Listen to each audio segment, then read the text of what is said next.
کا اس سے بھی برا حال تھا، یعنی لوگ اپنے قبیلے کے سوا اور کسی کو تسلیم نہیں کرتے تھے، اور قبیلے سے بھی گھٹ کر قبیلے کی ایک شاخ اسی کو مانتے تھے۔ ہماری شاخ جو ہمارا خاندان ہے، جو ہمارا کنبہ ہے، جو ہمارا گھرانہ ہے، اگر کوئی اس سے موافقت کرتا ہے تو ہم اس کو برداشت کرتے ہیں، اور اگر کوئی اس کے خلاف ہے تو چاہے قبیلے میں شریک ہو، ہم اس کو برداشت کرنے کے لیے تیار نہیں۔ اس سے بھی زیادہ اگر ان کی نظر وسیع ہوتی تھی تو خاندان اور کنبے سے بڑھ کر کے قبیلے کو مانتے تھے۔ ایک قبیلہ دوسرے قبیلے کو تسلیم کرنے کے لیے تیار نہیں تھا، ایک قبیلہ دوسرے قبیلے کے کسی حق کی تعظیم نہیں کرتا تھا۔ پہلے خاندانوں میں جنگ، اور اس کے بعد اگر خاندانوں میں جنگ نہیں تو قبیلوں میں جنگ، پھر امت کا تصور، قوم کا تصور، پورے ملک کے اندر رہنے والوں کے بھی کچھ حقوق ہیں اور ان کو بھی جینے کا حق اور عزت کا حق ہے۔ اس چیز سے عرب کی قوم نا آشنا تھی، امت کا کوئی تصور نہیں تھا، قوم کا وہاں کوئی تصور نہیں تھا، ایک ملک میں بسنے والے تمام حقوق میں مشترک ہیں، اس کا کوئی تصور نہیں تھا۔ رسول اللہ صلی اللہ علیہ وسلم نے جو خاندانوں میں لوگ بٹے ہوئے تھے، جو قبیلوں میں بٹے ہوئے تھے، جو مختلف دھڑوں میں تقسیم تھے، ان کو امت واحدہ بنایا، اور جو کسی قانون کو نہیں مانتے تھے اور جو کسی نظام کو تسلیم کرنے کے لیے تیار نہیں تھے اور بت پرستی کے سوا جن کا کوئی عقیدہ نہیں تھا، ان کو قانون کا پابند بنایا، ان کو نظام کا پابند بنایا، اور ان کو لاقانونیت سے نکال کر اور نراج سے نکال کر اور وحشیانہ زندگی سے نکال کر آپ نے انسانی اور متمدن زندگی عطا فرمائی۔ اس سلسلے کے اندر رسول اللہ صلی اللہ علیہ وسلم کو کتنی تکلیفیں برداشت کرنی پڑی اور کتنی تکلیفیں آپ کو دی گئی۔ آپ نے کوہ صفا پر کھڑے ہو کر چیلنج کیا اور دعوت دی، یا ایھا الناس قولوا لا الہ الا اللہ تفلحوا، اے لوگوں کہو کہ اللہ کے سوا کوئی عبادت کے لائق نہیں، کامیاب ہو جاؤ گے۔ آپ نے کہا کہ یہ بت جن کی تم پوجا کرتے ہو، ان کی حیثیت انہی پتھروں سی ہے جو پتھر کسی پہاڑ کے اندر موجود ہیں یا زمین کے اوپر رکھے ہوئے ہیں۔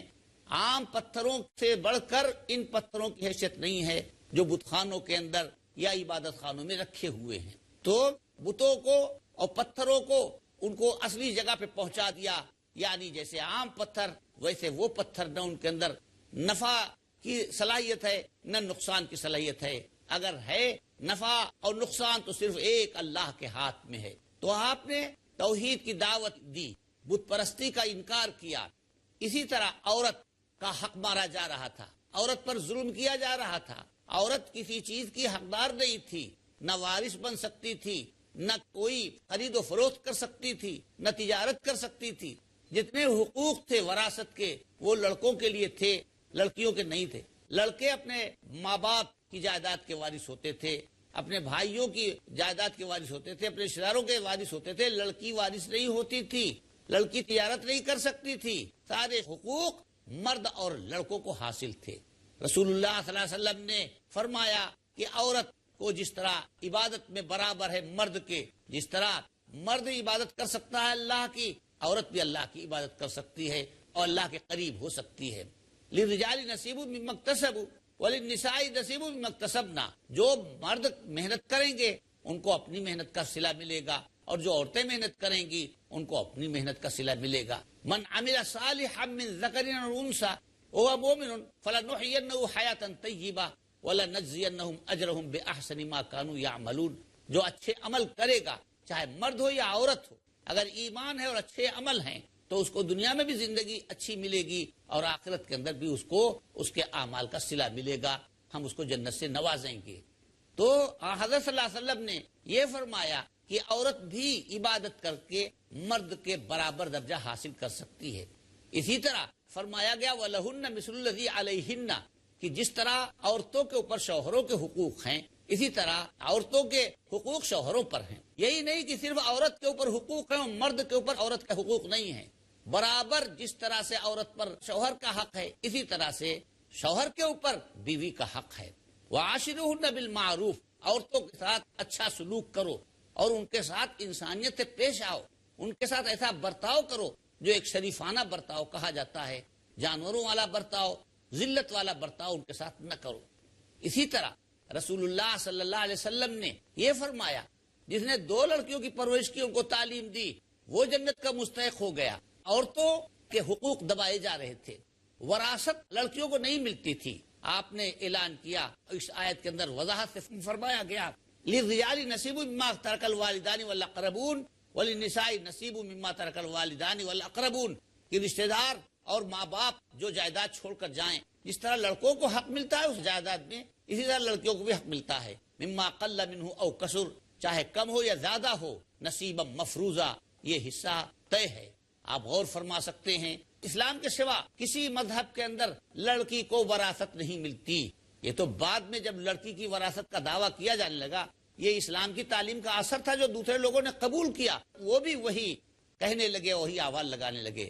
حاضرین، وقفے کا وقت ہو گیا ہے، تھوڑی دیر کے لیے رخصت ہوتے ہیں، انشاءاللہ وقفے کے بعد پھر حاضر ہوں گے۔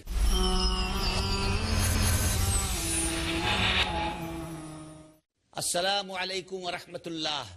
آپ کی خدمت میں ہم اسی مضمون کو لے کر واپس ہوئے ہیں، یعنی رسول اللہ صلی اللہ علیہ وسلم مصلح اعظم کی حیثیت سے آپ نے قوم کو بنایا اور انسانوں کو بنایا۔ اس حیثیت سے آپ کی جو اصلاحی کوشش ہے قدر اس کی بڑھتی جا رہی ہے۔ آپ کے اصلاحی کارناموں کے سورج کو گہن نہیں لگا، وہ سورج گہنایا نہیں بلکہ اس کی روشنی برابر بڑھ رہی ہے۔ ایک صاحب نے لکھا ہے رسول اللہ لم یکن الاصلاح اعسر فی وقت من الاوقات ما کان عسیرا فی عصر محمد۔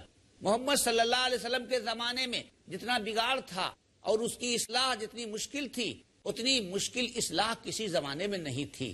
اس زمانے کو صحیح کرنا بظاہر ناممکن معلوم ہو رہا تھا، لیکن رسول اللہ صلی اللہ علیہ وسلم آئے اور آپ نے اصلاح میں ایسی کامیابی حاصل کی جو کسی بھی نبی کو اور کسی مصلح کو نصیب نہیں ہوئی۔ تمام انبیاء نے اصلاح کی اور تمام انبیاء نے اپنے قوم کے بگاڑ کو درست کیا، مگر جو کامیابی محمد صلی اللہ علیہ وسلم کو ملی وہ کامیابی کسی کو نہیں ملی۔ اس اصلاح کے راستے میں نے عرض کیا کہ آپ نے ایک عقیدے کی اصلاح کی اور یہ فرمایا کہ بت پرستی کوئی چیز نہیں ہے، خدا پرستی ہی اصل ہے، خدا پرستی ہی کی حقیقت ہے، اس کے سوا کوئی حقیقت نہیں۔ دوسری اصلاح آپ نے عورت کا چھینا ہوا حق، عورت کا دبایا ہوا حق، عورت کا مارا ہوا حق واپس کرایا۔ اور تیسری اصلاح جو آپ نے کی، لوگوں کے اندر اخوت پیدا کی، بھائی چارہ پیدا کیا، اخوت اور بھائی چارہ اور ایک دوسرے کے احترام کو سکھایا۔ ان تمام کوششوں میں، اصلاحی کوششوں میں رسول اللہ صلی اللہ علیہ وسلم کو کتنی پریشانی اٹھانی پڑی اور کتنی قربانی دینی پڑی۔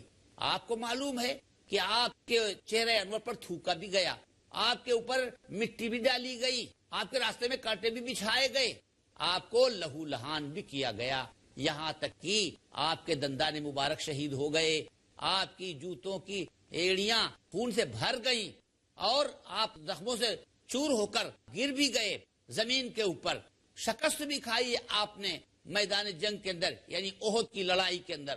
آپ کے چچا حضرت حمزہ کو شہید کیا گیا اور ان کو مسلح کیا گیا، یعنی ناک و کان کاٹے گئے۔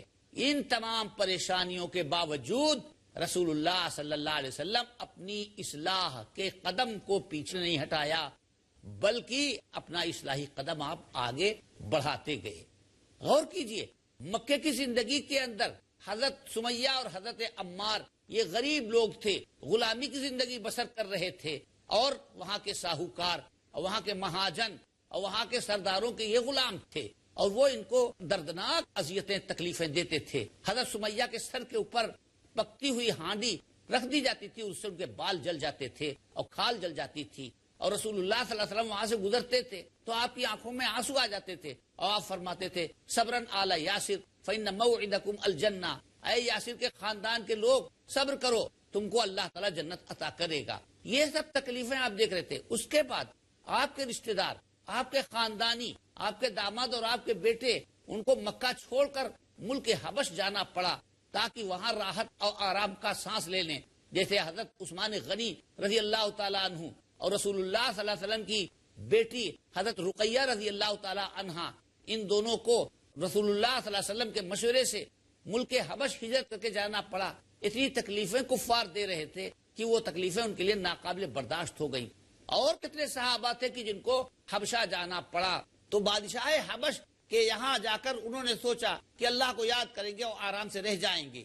آپ کے رشتہ دار، آپ کے دوست، آپ کے احباب، آپ کی بیٹیاں سب ہجرت کرنے پر مجبور ہو گئیں، لیکن تمام دوستوں کا مجبور ہو کر ہجرت کرنا یہ بھی رسول اللہ صلی اللہ علیہ وسلم کو اپنے قدم سے روک نہیں سکا، اور آپ برابر دعوت دیتے رہے، آپ برابر اصلاح کرتے رہے.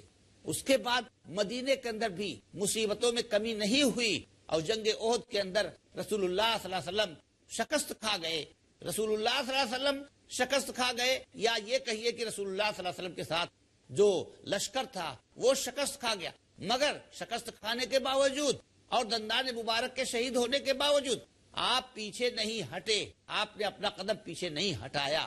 غور کیجئے، اتنا ثابت قدم انسان، اتنا حوصلہ مند انسان دنیا میں کون ہوا ہے کہ جو اتنی مصیبتوں کے پہاڑ ٹوٹے اس کے اوپر اور وہ اپنی رائے واپس نہ لے اور وہ اپنا قدم واپس نہ لے. بہرحال آپ قربانیاں دیتے رہے، پریشانیاں جھیلتے رہے اور اصلاح کی طرف بڑھتے رہے. اس کے بعد وہ موقع آیا، آپ غور فرمائیے، وہ موقع آیا کہ آپ نے مکے کو فتح کر لیا.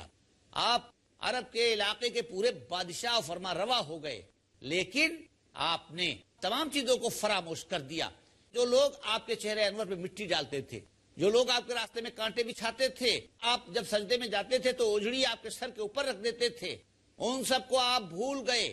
بادشاہ ہونے کے بعد اتنی تکلیف پہنچانے والے اور اتنی اذیت دینے والے اور اتنے ظلم ڈھانے والے لوگوں کو دنیا میں کوئی بھول نہیں سکا.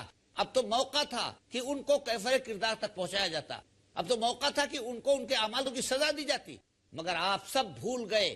اور آپ حضرت بلال کو لے کر، آپ کو اگر یاد رہا تو کیا رہا کہ اللہ کی پوجا کی جائے اور اللہ کے سوا کسی بت کی پرستش نہ کی جائے، صرف یہی یاد رہا.